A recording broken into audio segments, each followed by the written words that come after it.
Football then and now, a fun look at football nostalgia and the modern game intertwined. Join us.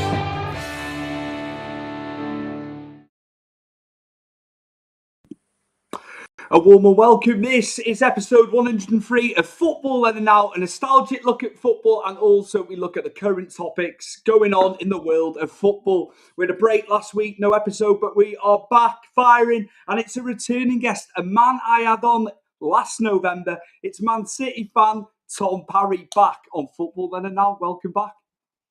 Thanks for having me, mate. Good to be back. All good, mate. All good. I tell you what, we were meant to be doing a team of the month, and we were meant to do it for January, and we didn't get around to doing it. But there's been two teams for team of the month, okay? And we got beaten the other night by Man United, but I've had to pick United. I'm sorry about this. But since Carrick has took over, of course, they've won 5, they've drawn 1.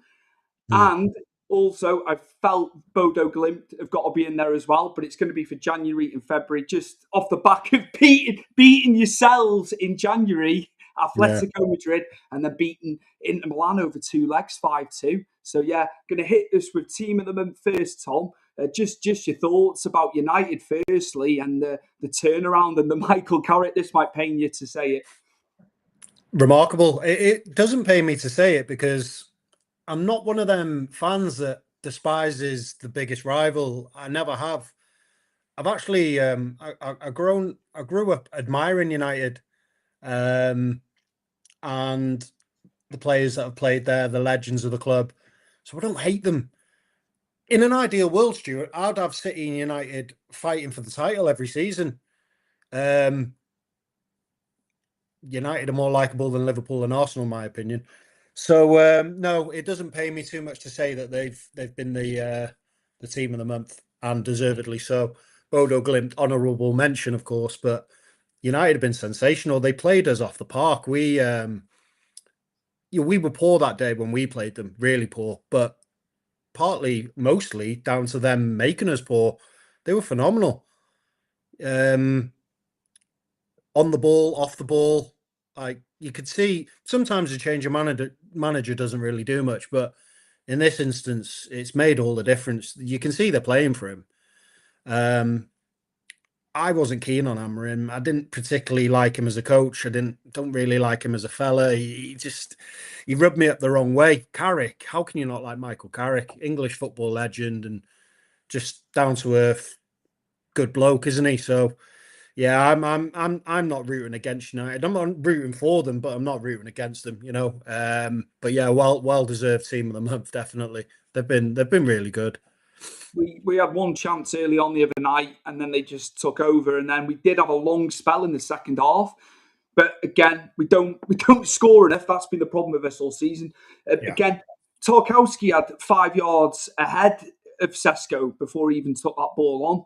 And he caught him up. And it was, they caught us on the counter. We were caught napping. A great finish, though, all the same. And I just think on the balance of it, I think United were better than us on the night. And, just it's been fantastic. And the Carrick has been absolutely brilliant. It's same with us. We didn't have much joy against them at all. They, a few months back, 3-4 months ago, you'd go into that game expecting to win. You as an Everton fan, me as a City fan, probably. But at the minute, nobody's really going into a United game expecting to win. Most teams would take a draw against United at the minute. So, I wouldn't be too down about that if I was you, Stu.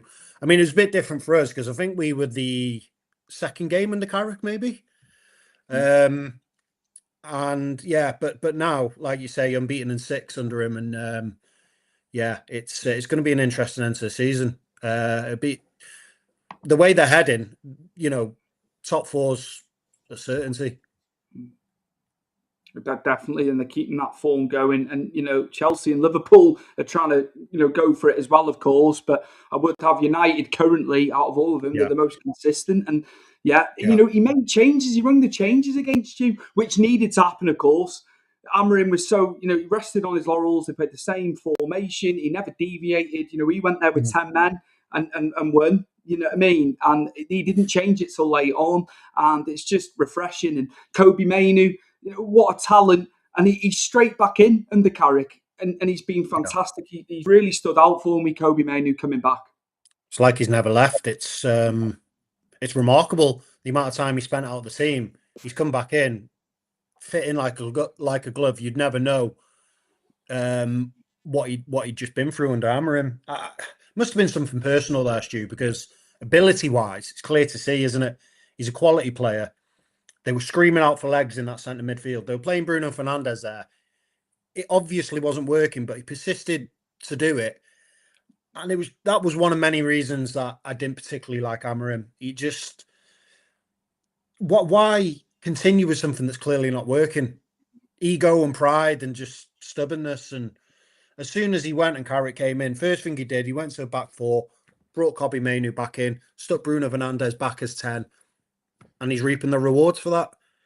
You know, all the United fans, as you know, I've got United fans in my family. I've got friends who are United fans, all screaming for Bruno to play more advanced and to go to a back four. As soon as they did it, the results came. So, yeah, good time to be a United fan. It'll be interesting to see what our Paul has to say when you have him on. I can't wait to have him on. I cannot wait. Bodo Glimt, I just want to put a bit of onus on them. You know, I've done it over January and February for the team of the month because we were delayed, as I said earlier.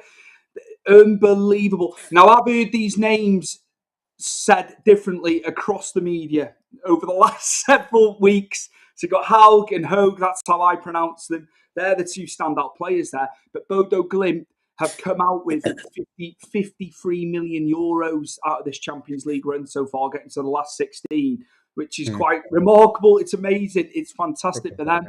You know, it's money that they shouldn't necessarily be seeing. You know, the stadium holds 8,000. The town is like 50,000 people. It's just amazing. It's been so good watching them. And I thought Inter would push it last night and would win. Some pundits had Bodo Glimt winning last night as well, to be fair to them.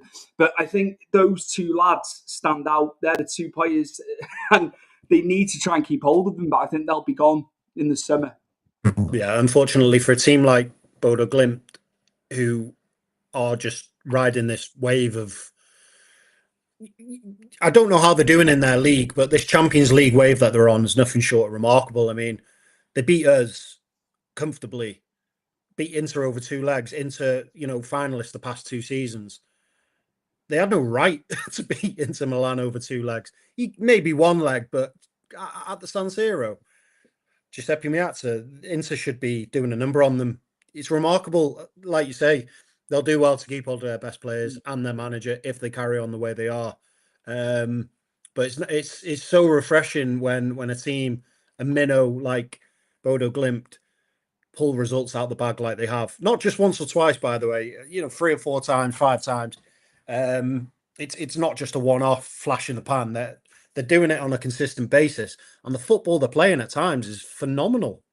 Really good football. You would never guess, you know, if you're a football fan watching that and, you know, that you didn't know what team it was and you just were watching the style of football, you'd be like, oh, they're a top team in a top league. And you'd never know. They're just, Norwegian, aren't they? Yeah. You would never... Norway. Haug's Danish. I know that. I've been obviously looking up on him since he's come to the fore this season in the tournament. Again, their league is not running at the moment, but in December, I was looking through. They played a few friendlies just to keep themselves ticking over with the league format and the Champions League as well. You know, they were keeping themselves going. I know it does return. It does return in March. The league over there, obviously because of the weather. But it's just been incredible, and it's great. It's great when you just being a football fan and seeing this. You want this, and with it being the premier tournament in the world, for club football, it's just amazing. It's just amazing, and they reckon they're going to pool a lot of their resources into getting more Norwegian talent with this money. The way they set the club up, I was listening to it today. What they plan on doing, but what a chunk of change that is coming in for them. It's unheard of. That amount of money to a club like Bodo Glimt is just, they won't know what to do with themselves. They won't know whether to invest in the club or invest in the team, invest in the infrastructure. I guess you could do all 3 with that kind of money, but I just hope they don't. I hope they spend it wisely and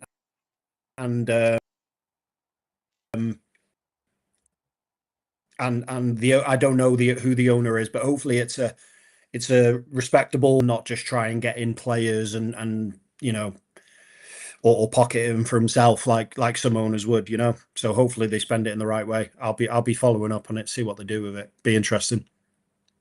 They had a great run in that league phase towards the back end, because I remember watching them against Spurs in September, and Spurs only drew there, and then they kind of fell off for maybe like 2 or 3 games. They weren't getting the results. And Monaco beat them, I think. Yeah, it was Monaco. Yes, you are correct. Mm. It's been amazing. It's been fantastic, and fair play to them. It could be Spurs or Liverpool next, of course, for them. So it's a big tie coming up. Just wanted to have a bit of onus on this team of the month. But we've had teams of the month, of course. So yeah, it's been great, and we will bring it back for the month of March as well. Maybe it could be City. Because you've hit a bit of form again, especially since you were last on. The game in hand, of course, Arsenal are 5 points clear, aren't they, at the moment? You've got Leeds away on the weekend, and Arsenal are hosting Chelsea. So how do you feel about that? What are your thoughts and feelings with the current form? Because there's a lot of draws going on and stuff, but you seem to have got stronger. Gay coming in, Semenyo from the outside looking in. How have they been for you? Unbelievable. I mean, when we first were linked with Semenyo, my initial thought was that's the last position we need to strengthen. That's where we are at our most deep. So somebody's got to go. More than one's got to go. It ended up being Oscar Bob, which is a shame because he came through our youth system, and Pep seemed to favour him. He seemed to, when he was fit, he seemed to start him. He seemed to like him, and then he was given his chance and he didn't really take it. And next thing you know, he shipped out to Fulham. I was a bit disappointed to see that. I'd have preferred to see others go, such as Savinho, who I'm not particularly a fan of. But listen, Semenyo came in, he hit the ground running, continued his form over from Bournemouth. He's been a breath of fresh air for us. He's kept Phil Foden out of the team. And yeah, he's everything that you would want in.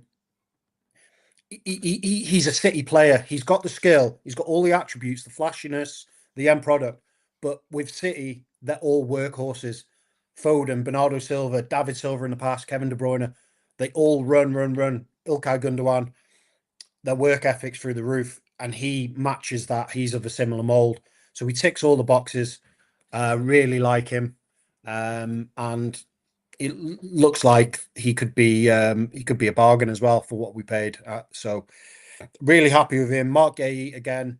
That one came out of nowhere. I really didn't see him coming to us. But same with Semenyo. With Gay, we're really strong at centre back. So when we were linked with him, and I heard it was going through, everybody's fit. We've got about 6 backs. I don't want a deep squad. I don't want my big. If it is, I will leave. They were his words. Now, I would arguably say our squad's bigger this season right now than it was last season. So where does he stand with all of this? It'll be interesting to see once the season's over what his comments are and what he does, because I've got a feeling he's not too happy. And I wouldn't be either if he specifically said that and they've just, they've ignored him essentially. Mm-hmm. We haven't sold any centre-backs. Yeah, we sold Oscar Bob, but we didn't sell any centre-backs. So when they're all fit, we've got Kusanov, Nathan Ake, Guardiola, Ruben Diaz, and Mark Gay, and I'm missing somebody as well, I think. But when you play John Stones, so that's 6 centre-backs. We play 2. We'd never go 3 at the back. So, Kusanov can play on the right. Yeah, John Stones can play on the right, etc. But ultimately, that's too many very good centre-backs to have at one club. Not everybody's going to be kept happy there. But no, 2 very good signings, and they've made the world of difference. And things are looking better than they were when we last spoke. That's for sure. But I've just got a feeling, Stu, at the end of the season, big changes are going to happen. I think a lot of big names are going to be going. We could probably be seeing the last of Pep at Man City as well. A decade, we've said about this before, and he's had a good decade there as well. He really has. It's well, more than good, incredible. Just about as good of a decade as you can have as a football manager. Without a doubt. Winning all them titles in a row as well. Just everything he's done, getting the Champions League. That was the big thing, wasn't it? For so many years they were trying to get the Champions League. He got it. He's been at clubs, but not for this length of time. He was shorter terms at clubs, wasn't he? So I think the fact you've had him for the full decade is amazing. Yeah. He's had about good of a decade as you can have as a football manager, and if he was to go at the end of the season, then I would understand it. I can see why he would be frustrated. With the board basically saying we don't care what you think about squad depth. Here's the players. But 10 years is a good run in football management these days. I would love to know. It's probably worth looking up the average time managers spend as manager of a Premier League club. I bet it's 2 seasons maximum on an average. If that, yeah, on average. Absolutely ridiculous, mate. I still don't understand Thomas Frank. I do not understand that. We've spoken about it like previous weeks. And I'm still trying to fathom that one. I'm just thinking, why don't we just let him have it till the end of the season? Igor Tudor doesn't stay anywhere. I know it's only a short-term deal at the moment. Again, they got absolutely obliterated in the end. Spurs on the weekend. They got absolutely. I knew what was coming with that one, but again, just as you're saying about what is the general amount of time that a manager gets in the Prem, and that's Thomas Frank. How can you only give him that length of time? It's ridiculous. It doesn't make sense. It doesn't sit right with me at all, and I don't get where the decision makers would have thought. Right, we'll get rid of a Premier League proven manager and bring in Tudor, who, let's be honest, has done nothing in the game as a manager. What made them think that he could do something Thomas Frank couldn't?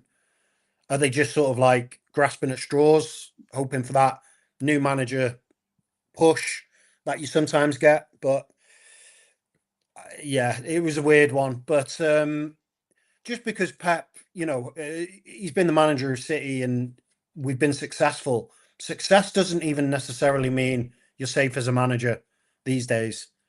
You can have a really good season and then a few months into the following season get the sack. We've seen it time and time again. Thomas Tuchel, Enzo Maresca, the list goes on. So even put Xabi Alonso in there for Real. Yeah, success doesn't mean that your job's safe. You're only as good as your last game, and certainly only as good as your last 5 games. And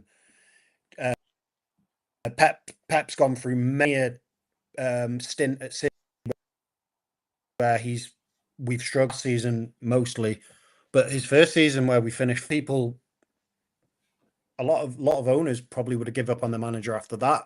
They would have brought him in expecting instant success, and we didn't get it. Fortunately they kept him on, and the success came. But no, he's been remarkable. But I wouldn't be surprised if this is the end for him, and I wouldn't be heartbroken either, because as a fan, sometimes you want that change, even if it means a drop in success and titles and trophies in general. It's intriguing, isn't it? If Pep was to go, who would come in? How would they do? What players would go if Pep went? What players would come in? It would probably be for the worst, but nevertheless, I'd be interested to see who would you like. Season. Who, if I could ask you now, right now, who would it be? Yeah. Who would be the one name? Who would be the one name for you that would be suitable to come in? Maybe they'd be doing things differently, of course, but yeah, who'd be the first person you'd go for? It wouldn't happen, but probably Zinedine Zidane. He would probably be the top of the list. And if I'm honest with you, Stu, there isn't really anybody else out there at the minute that I could think of to take on such a job. Xabi Alonso's never going to come, is he? I did like him at Leverkusen. He did wonderful things there, but I see him as the next Liverpool manager more than likely. You know, if Slot leaves or gets the sack. But yeah, the only name really that stands out is Zinedine Zidane. But he's a strange one, isn't he? He seems to only want to work for Real Madrid and nobody else.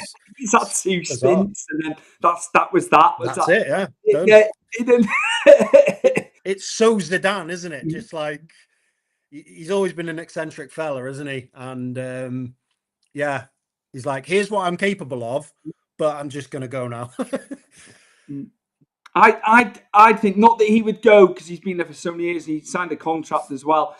Diego Simeone, but I mean, again, he is firmly wedged in Atletico. You know, he's rebuilt it, hasn't he, over the years. The teams, you've seen the players he's brought through. His own son, who's a fantastic footballer as well. Yeah, I love him. I absolutely adore watching him. He's fantastic. Again, it's that blockbuster name, isn't it? It's with City. He's got the name, definitely, but I personally wouldn't want him as City manager just because I don't particularly enjoy his style of play. You know, he's 4-4-2, and he's just, I don't know, I can imagine it being fun in the big games, but I don't know, the antics that come with him as well. I know Pep's, comes with a bit of antics, but Simeone's a handful, isn't he? I just really would like to see Zinedine Zidane stood on the touchline with that stoic face, and Would you take Philip Glasner? Oliver Glasner. I call him Philip Glasner all the time. I don't know why I do this. No, not based off what I've seen so far. He's done very well with Palace, don't get me wrong, but he hasn't painted himself in glory in how he's behaved of late.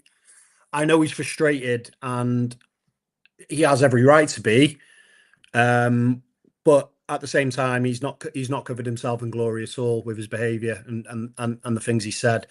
And yeah, he won the FA Cup, but it's not like he's broke into the top four with Palace. And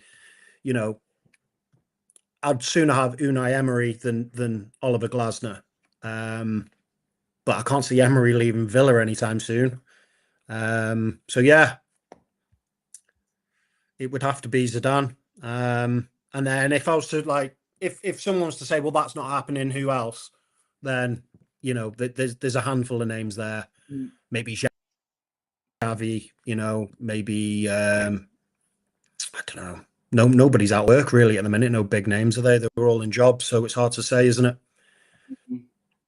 It's difficult. Yeah, it will be difficult. And it's a big one. It'll have to be a big appointment. If that happens, though, maybe Pep will stay.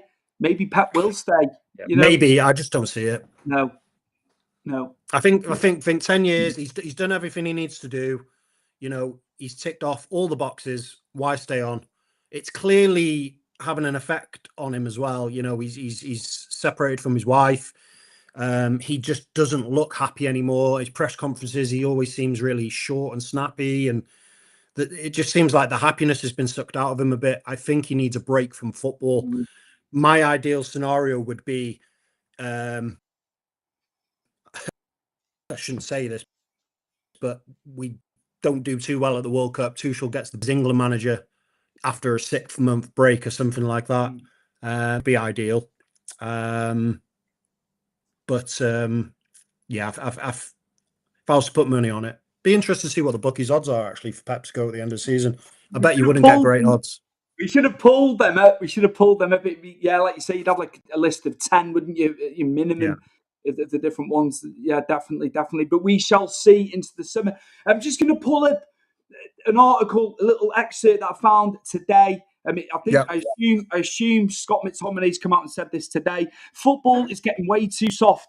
I wasn't used to this as a kid. We were taught to tackle honestly and with force. Now, a single touch can lead to a yellow card. I find that it's too much sensitivity. Now, look, players have been rolling around from a tackle for donkey's years. It's not, you know what I mean? That has been happening for a long, long time. I'll go way back. Leeds, Chelsea in the 70s, and obviously they were dirty Leeds, and the tackles were flying. And then we got into the 90s, and it was sort of becoming a thing. Times do change, of course. What do you take away from Scott McTominay's comments here about this? He's a throwback player, isn't he? He's right. I mean, the game has gone too soft, but at the same time, you don't want to see horror injuries. I don't know if you've noticed, but you don't really get horrendous injuries anymore. When we were growing up, Stu, we're not too far apart in age, you would see a broken leg a season. My mind goes back to Digital Cisse. I know one time, I'm pretty sure he did it to himself, but Eduardo, the famous Eduardo one. Was it Luke Nillis? Yeah. Aston Villa. Pierluigi Casaraghi. I can go further back, a really nasty one at United when Coventry were there, David Boost, and that's going right back into the 90s. So he had to retire from that one. Yeah. That was a compound fracture, wasn't it? There was blood on the pitch. Yeah, so you don't really get them anymore, and that can only be a good thing. But at the same time, the game has gone too soft. And now with VAR, it's like even if the referee lets something fly, VAR will pick up on it and go, no, that's too much. You see tackles now where the ball's won, but they've gone in fast. They've gone in with, real intent. And even though they've won the ball, they'll give a free kick just because of the speed of the tackle. That is infuriating. Now, if he goes through the player as well, but gets the ball, fair enough. Even that's annoying because if you win the ball first, you win the ball first. It's a clean tackle. But now it's a case of you can't even go in hard and fast on a tackle and win it cleanly. Even if the opposing player jumps over and avoids, they'll still give a free kick. It's not all the time, but you see it, and that's just infuriating. But yeah, the game has gone too soft, and like we said in the last episode a few months back, it's the game isn't what it used to be. We still love it, but it's not what it used to be. We grew up in the 90s and the early noughties as kids watching, and yeah, they might not have been as athletic and as powerful and as fast, but it was more fun to watch, wasn't it? Let's be honest. Definitely. I was making a point about the 70s. What I was trying to get at was how it changed, and then you went to the 90s and it was different again. You know what I mean? I'm just saying times do change. That's what I'm trying to say with current. But yeah, it's just annoying. It's just annoying because players purposely do it. They start rolling around, and you know what I mean? And it just sods the game up a little bit. It's just the game. The game has changed, and as much as we love the game, it's infuriating at times, especially if it's happening to you. If you've been it's come against your team, there's nothing worse.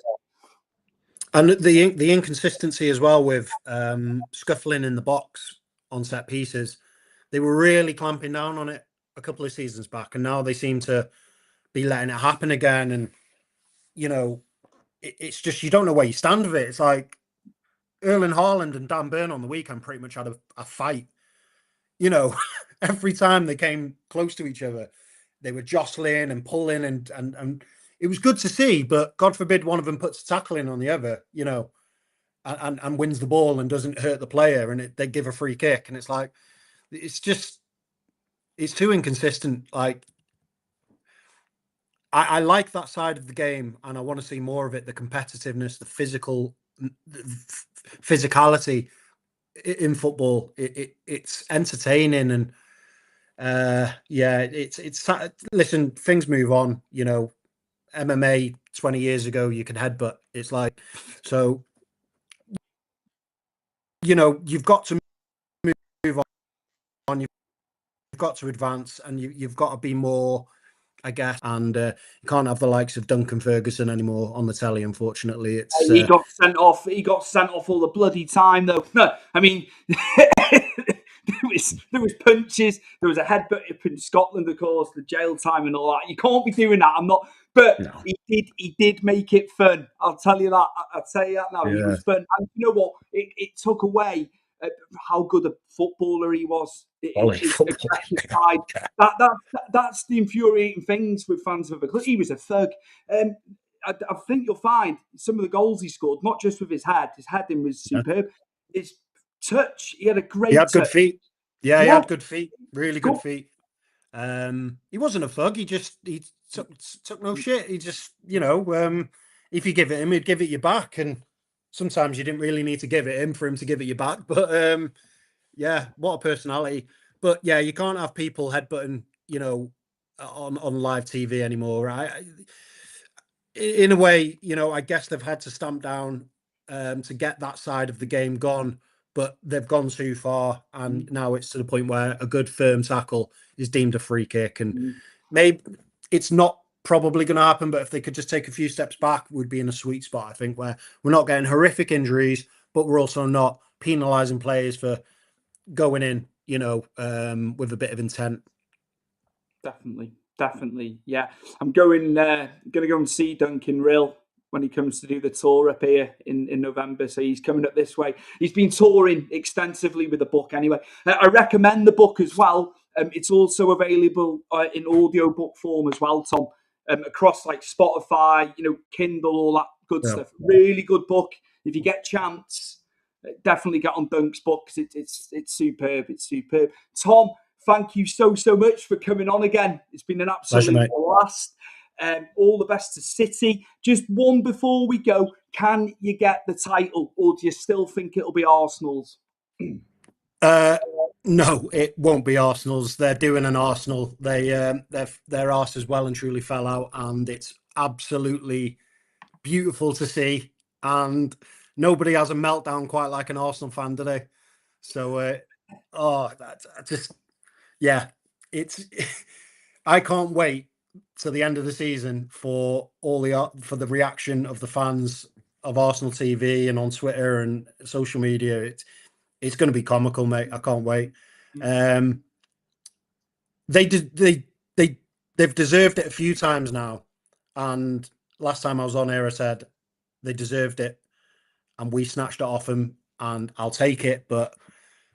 It gets to a point where it's like, is it just in your DNA to just bottle it? Like, what's happening? You do everything right and you're still bottling it. You strengthen positions you needed to strengthen, you still bottle it. I've never seen anything like it. It's absolutely hilarious. So yeah, we're finishing strong. Don't get me wrong, we've got a loss in us as well, but we definitely seem to have the momentum going into the final 10 games or so. We've still got them to play them yet as well. So it's going to be an interesting final few weeks. And I strongly believe it's coming back to the Etihad, mate. Maybe undeservedly, but I'll take it. He made those signings, and they made, they spent the big money last summer, of course, didn't they? And it was looking rosy. It was because it was like 9 points, but you've chipped away. You've got the game in hand. You've got to play them. Yeah, it's. I've still got Arsenal. I think they're going to do it, but it's made it interesting. This is what we want. This is what we want. A neutral. This is what a neutral wants. Yeah, definitely. It's, we haven't run away with it for a while now. And it's always nice to have a bit of competition. Like I say, if I had it my way, I'd put Arsenal I just don't like them. Don't like the club. Don't like the fans. Don't particularly like Arteta. I like a handful of the players. Declan Rice I'd have at City tomorrow, but yeah. If they fumble it again, they won't have any sympathy from me. No, you're not a fan. You're not a fan. That's fine. That's absolutely fine. Thank you again for coming on, Mr. Tom Parry, Man City fan. All the best for the last third of the season. We'll be back next week. We have got your brother coming on. We have got Mr. Paul Cornwall coming on the show next week, Man United fan. So yes, I think we're going to do quite a lot of retro with him. He said about the swearing. I said I'll get a bleep machine ready for Paul. I think the whole episode would just be one big bleep, mate. I wouldn't bother. Yeah. It'd be like Beatles About, when they used to put the bleep machine on Beatles About. I used to watch that as a kid. Just put parental advisory, explicit content at the start of the podcast. Yeah. Viewer discretion is advised. Yeah. The retro years of Paul, you'll he was a season ticket holder for years, wasn't he? he's seen the highs and the lows, and he'll have a lot to say about it. And he's got a lot of knowledge as well. That'll be a fun episode. That'll be tuning in for that one. Cheers. Right, thank you very, very much. And as I say, we'll see you next week for episode 104 of Football and Now, a nostalgic look at football. And we also cover current goings on in the world of football as we have tonight. And we'll see you next week.